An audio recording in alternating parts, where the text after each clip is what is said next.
Des 8 droits des consommateurs reconnus par la Conférence des Nations Unies pour le commerce et le développement figurent en position de choix le droit à la satisfaction des besoins de base, une disposition renforcée par la loi 2007-21 portant protection du consommateur en République du Bénin.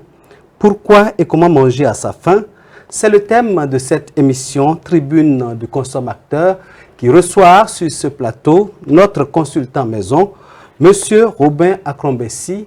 Il est le président de l'association de la Voix des consommateurs. Bonjour, Monsieur le Président. Bonjour, Valentin. Quand on parle du droit à la satisfaction des besoins, de quoi parle-t-on exactement? Merci pour cette émission, cette tribune des consommateurs que vous offrez à nos concitoyens consommateurs, aux téléspectateurs. Vous me permettrez certainement de souhaiter les meilleurs vœux. Oui, nous sommes en début d'année, justement. À nos concitoyens, à tous les téléspectateurs de Speedline TV. Et pour répondre à votre question, c'est simplement que tout individu a droit à un certain nombre de besoins physiologiques, physiques, spirituels, culturels. C'est ce qu'on appelle les besoins de base, les besoins de première nécessité qui font que tout individu peut se sentir relativement heureux. Il s'agit par exemple de se nourrir, il s'agit de se loger, de se vêtir, de se soigner, de s'instruire, d'avoir un toit. Maintenant, parmi ces 5 besoins prioritaires, il y a un qui est fondamental, c'est se nourrir. Eh bien, manger, c'est ça qui permet à l'organisme d'avoir les ressources nécessaires pour mener les activités que le cerveau lui commande et permettre à l'individu de s'épanouir physiquement, mais aussi psychologiquement. Donc, c'est un besoin sur lequel nous allons aborder quelques points essentiels pour permettre aux gens de comprendre pourquoi est-ce que nous devons nous alimenter et bien, et comment est-ce que nous nous organisons pour que dans notre société, on puisse dire le Bénin est devenu un jardin d'Éden où il y a à manger et à boire pour tout le monde, où tout le monde se sent heureux. Est-ce que cette chute-là n'est pas une utopie? Bon, ce n'est pas utopique parce que, en fait, vous savez, lorsque vous prenez l'univers tel que nous sommes venus le voir, nous habitons une planète où tout était pratiquement prévu pour l'humain. Personne n'a été l'inventeur des fruits, personne n'a été l'inventeur des légumes, personne n'a été l'inventeur des protéines comme les viandes, comme les poissons. Nous sommes tous venus les voir. Mais l'humain a eu le réflexe que pour se nourrir, eh bien, qu'il doit se porter vers les fruits, vers les légumes, vers les végétaux et même vers les animaux, vers les poissons. Mais si on se réfère au livre qu'on appelle livre saint, dans l'un d'eux, par exemple, il est dit que la source créative a planté l'homme dans un jardin et qu'il lui a dit « tu mangeras des fruits de ce jardin ». Ça veut dire que tout était prévu pour que nous puissions avoir de quoi nous alimenter convenablement. Mais force est de constater que de nos jours, l'humain, par l'intelligence qu'il a développée, ce qui, bien entendu, en grec, signifiait ou avait sa source dans diabole, c'est-à-dire que ce qui se divise en deux, on aurait pu considérer l'humain comme un animal basique qui fonctionne que sur l'instinct, mais il a développé un autre aspect plus que les autres, c'est l'intelligence qu'il a un peu plus que les autres animaux, qui fait que désormais il fait des choix. Et au lieu de se contenter de ce qu'il voit dans le jardin, il va vers la culture, il reproduit ce qu'il a vu l'univers mettre à sa disposition, Donc, ça fait que nous avons une variété d'alimentation, de denrées agroalimentaires à notre portée. Maintenant, pourquoi est-ce qu'il faut véritablement s'alimenter? Nous allons voir que lorsque, en tant qu'humains, nous devons mener des activités, nous avons besoin d'énergie. Bien sûr. Et pour avoir de l'énergie, il faut forcément manger quelque chose, un aliment qui réponde. Et les fruits sont très bien choisis. Si vous prenez par exemple les gorilles ne consomment essentiellement que des fruits. Mais un gorille peut terrasser 20 hommes, 20 mâles, bien musclés. Mais son alimentation de base, c'est les fruits. Ça veut dire que si nous nous contentions, et pour l'histoire, on a raconté que les premiers hommes qui ne vivaient que de cueillette étaient plus musclés, plus forts physiquement que nous. C'était plus costaud. Plus costauds que nous. Donc, ça veut dire que si nous nous alimentons avec des fruits, avec des légumes, nous avons des chances d'apporter assez d'énergie. Nous avons des chances d'apporter à notre organisme des éléments nutritifs qui vont permettre d'assurer la croissance de l'organisme. Lorsque nos tissus sont en train de vieillir, de pouvoir les renouveler. Sur le plan de la prévention des maladies, vous voyez aujourd'hui, il y a beaucoup de maladies, traitées de maladies d'origine alimentaire, comme le diabète, qui ont pour cause la mauvaise alimentation. Nous avons le cancer qui a pour cause la mauvaise alimentation, trop de sucre. Et c'est pareil au niveau du diabète aussi. Nous avons l'hypertension artérielle qui a pour cause, entre autres, l'alimentation aussi. Et nous avons les problèmes cardiovasculaires quand les gens consomment trop de gras, trop d'huile. Et bien, ça peut créer des dysfonctionnements au niveau de la circulation sanguine puisque ces molécules grasses peuvent aller boucher les artères. Donc, si l'alimentation, on veille à ce que cela ne soit pas une alimentation trop raffinée. Trop raffinée, c'est tout ce que nous consommons aujourd'hui, c'est-à-dire les boîtes de conserve et les aliments trop transformés, trop d'huile, trop de sel, trop de sucre, et bien nous aurons prévenu beaucoup de maladies. Ça aura garanti une bonne santé.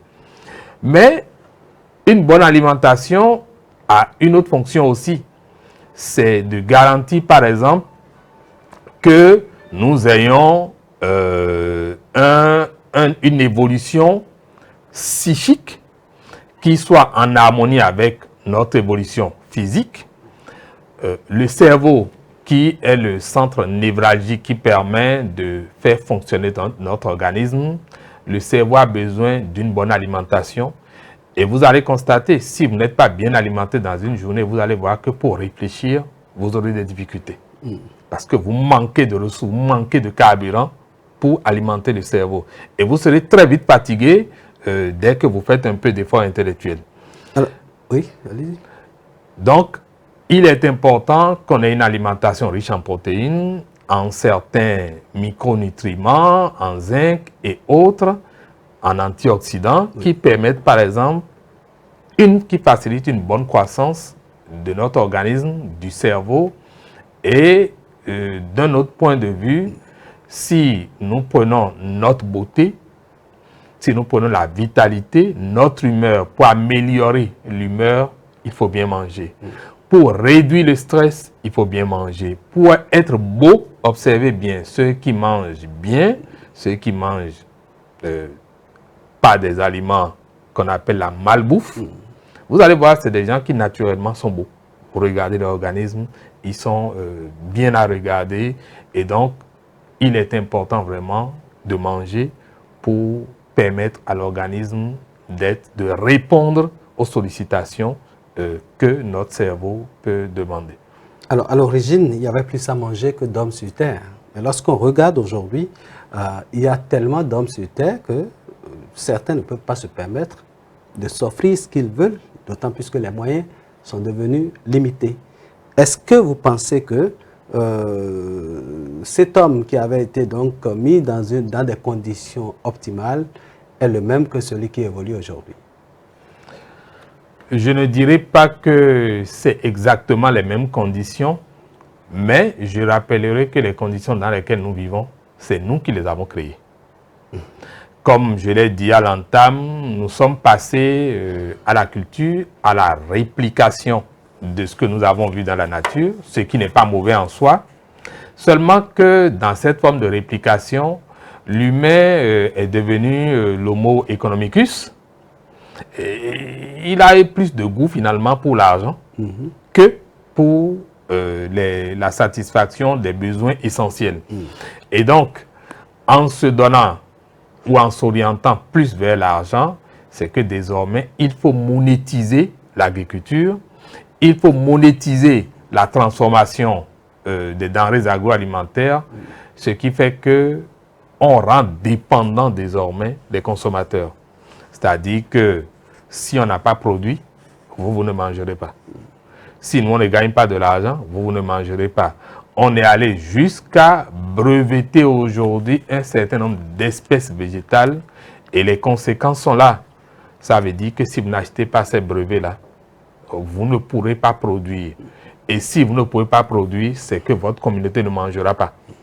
Donc, aujourd'hui, il est encore possible pour nous, pendant qu'il y a encore des espèces que nous pouvons reproduire naturellement sans forcément passer par l'industrialisation agroalimentaire, des espèces que nous pouvons reproduire de la manière la plus naturelle possible.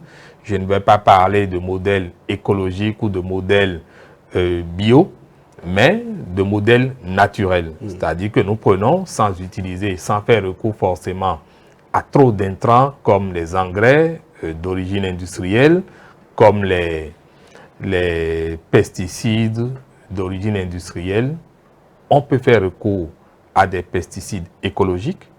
Les gens le font. Il y a la cendre mélangée avec de l'eau qui permet de le faire, du sel avec de l'eau qui permet de désinfecter.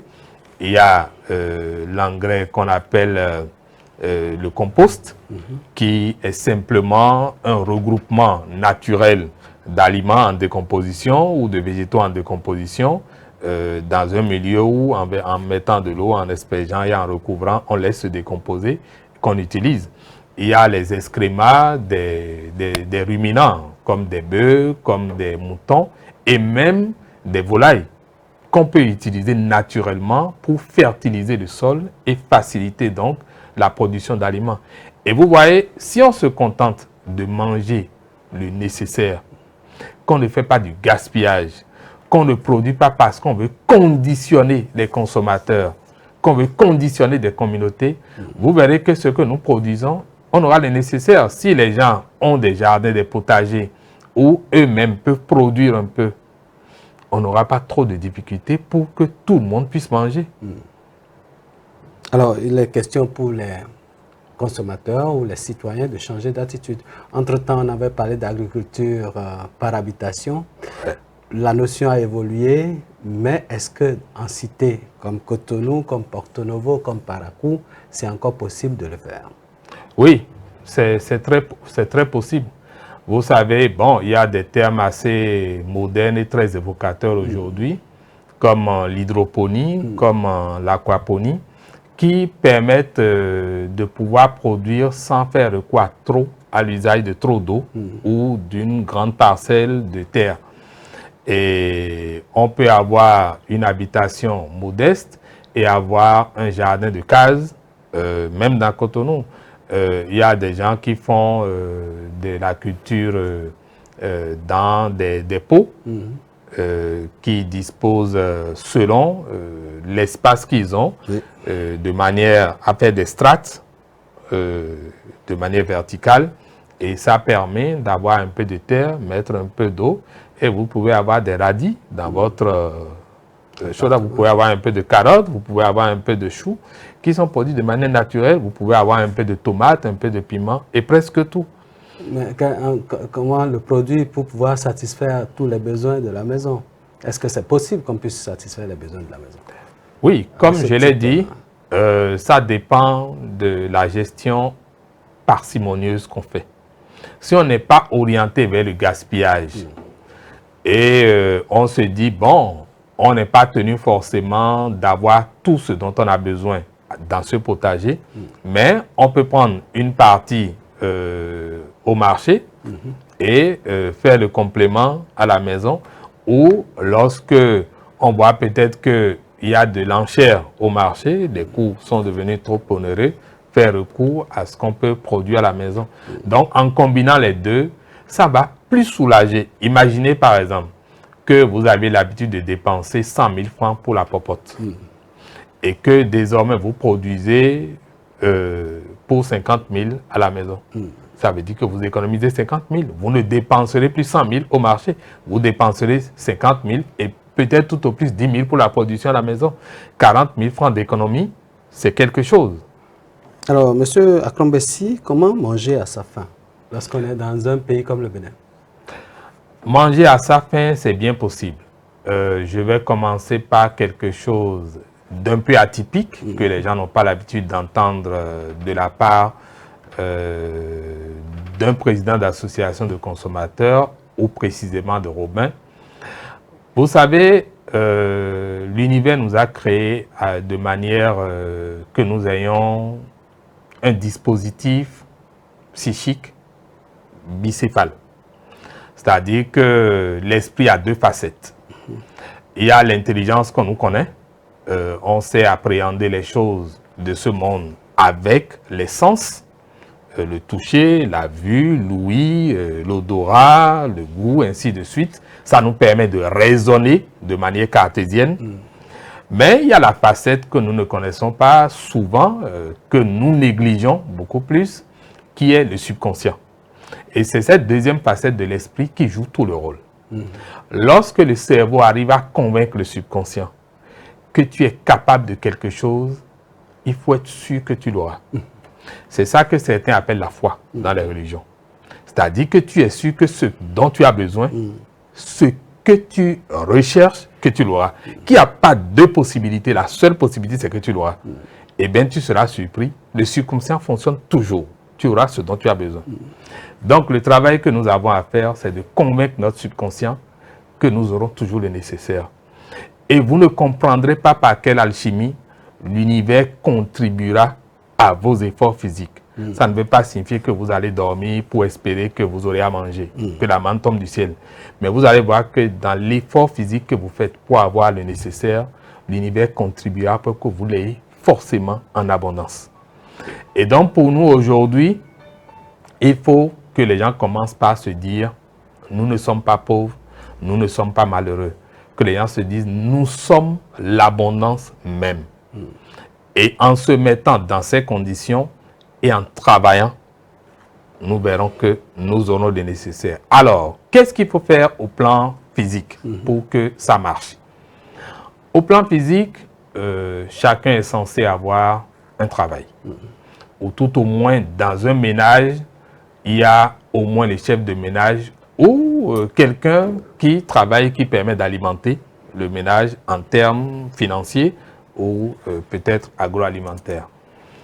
Alors, quand nous gagnons de l'argent, il faut avoir une bonne éducation financière. Il faut que l'on se dise, l'argent que je gagne, il y a une partie qui est réservée pour l'alimentation et une partie qui est réservée pour les dépenses, les autres dépenses courantes. Donc, bien répartir ces ressources financières nous permettrait d'aller sur un marché et de pouvoir acheter les produits dont nous avons besoin. Ça nous permettra à coup sûr de manger à notre faim et à notre soif si on ne fait pas du gaspillage. Si on ne cherche pas à aller faire le zombie dans, excusez-moi le terme, dans les supermarchés, en faisant croire que nous ressemblons aux Occidentaux et que c'est ça qui détermine notre classe sociale. Non, il ne faut pas qu'on l'oublie. Le bonheur ne s'acquiert pas. Il ne réside pas dans les apparences. Nous le construisons à chaque instant de notre vie avec notre cœur. Donc si on se contente de ce qu'on a, on est heureux. Maintenant, si on gagne de l'argent, ça ne nous coûte rien de nous demander pourquoi ne pas investir dans l'agroalimentaire. Aujourd'hui, nous sommes en train d'aller vers une situation où le gouvernement est en train de prendre une très bonne décision. Celle, par exemple, d'interdire l'importation des volailles, de tout ce qui est subséquent ou qui est issu, dérivé de ces volailles-là. Alors, qu'est-ce que nous avons à faire? Chacun devrait commencer par réfléchir. Si, par exemple, cette importation faisait 50% de ce que nous consommons, mais ça veut dire que ça fait 50% d'opportunités que nous avons, mais en termes de plusieurs milliards. Qu'est-ce que nous faisons? Si je peux y aller seul dans la production, eh bien, je me lance et je produis. Je produis, ça me permet de nourrir ma famille, mais ça me permet aussi de mettre peut-être le surplus qui pourrait être jeté, de le mettre sur le marché, de le vendre. Et si je ne peux pas le faire tout seul, si je me mets en communauté, par exemple, nous sommes dans le même service et nous nous disons, mais nous achetons tous ce même produit-là. Et si on s'entendait pour aller négocier un espace, un lopin de terre quelque part, où nous faisons de la production agricole, et ça nous permet, lorsque on passe à la récolte, qu'on puisse desservir chaque collègue qui participe à cette production-là. Au-delà des collègues de service, nous appartenons à une même communauté religieuse.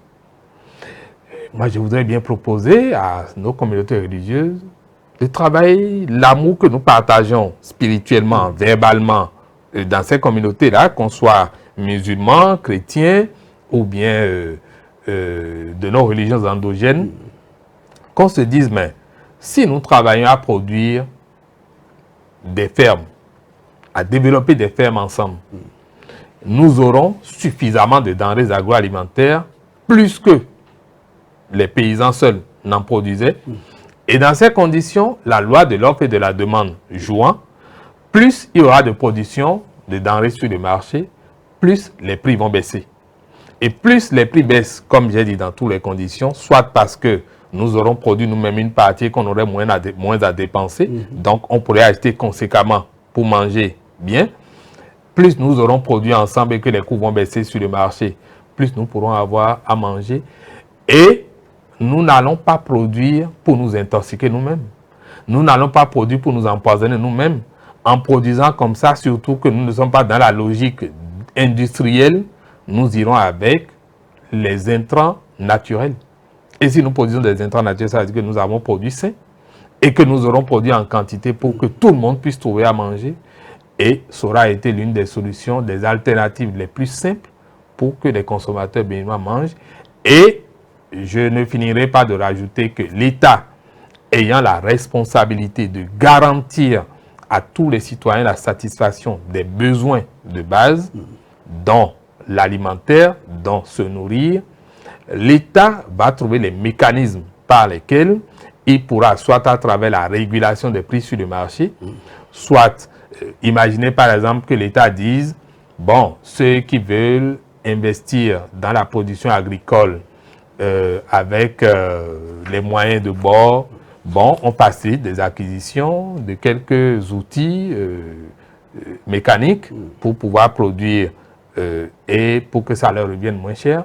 Ça, c'est des facilités que l'État pourrait apporter qui vont permettre aux ménages de produire en investissant le moins possible et en développant davantage de produits agricoles. Donc, nous estimons que si, en parfaite intelligence, nous formulons des alternatives du genre, eh bien, il y aurait suffisamment à manger parce que nous avons les terres, nous avons un très bon climat, les saisons répondent bien à nos attentes, nous avons des cours d'eau et avec même les retenues d'eau que l'État est en train d'envisager, de réaliser, nous pourrons commencer par satisfaire les attentes primordiales des Béninois, c'est-à-dire qu'il y a à manger.